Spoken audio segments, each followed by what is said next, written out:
Canada's Special Operations Troops have put a temporary hold on their training of Iraqi and Kurdish forces in the wake of fighting between the two factions.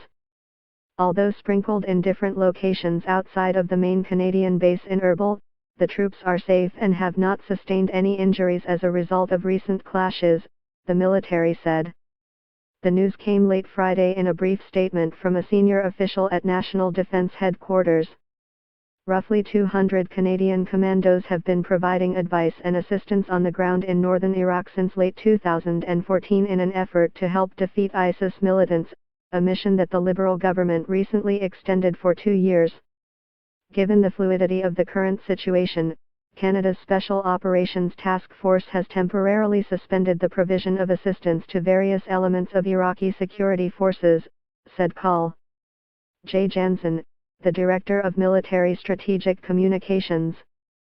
Once greater clarity exists regarding the interrelationships of Iraqi security forces, and the key priorities and tasks ahead, the task force will resume activities.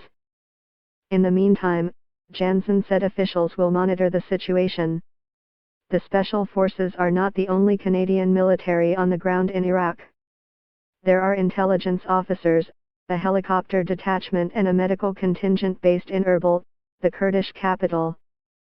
Separately, in Kuwait, there is a surveillance plane and an air-to-air refueler.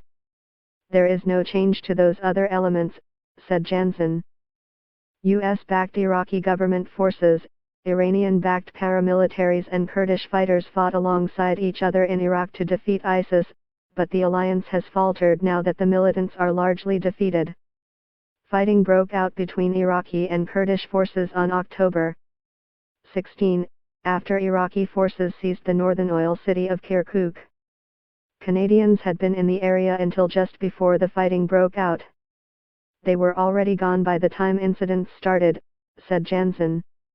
Iraqi Prime Minister Haider al-Abadi on Friday ordered a 24-hour suspension to military operations against Kurdish forces, to allow for the peaceful deployment of Iraqi troops at border crossings with the Iraqi Kurdistan region. A Kurdish spokesperson and even the US-led coalition had earlier said the two sides had reached a ceasefire agreement. Tension has been building since the Kurdish referendum on independence, which was held in September in the 3 provinces that make up the Kurd semi-autonomous region. The central government in Baghdad had demanded the annulment of the vote and the transfer of border control and other infrastructure to federal forces. This week, Kurdish officials offered to freeze the results of the vote, but al-Abadi rejected that offer Thursday.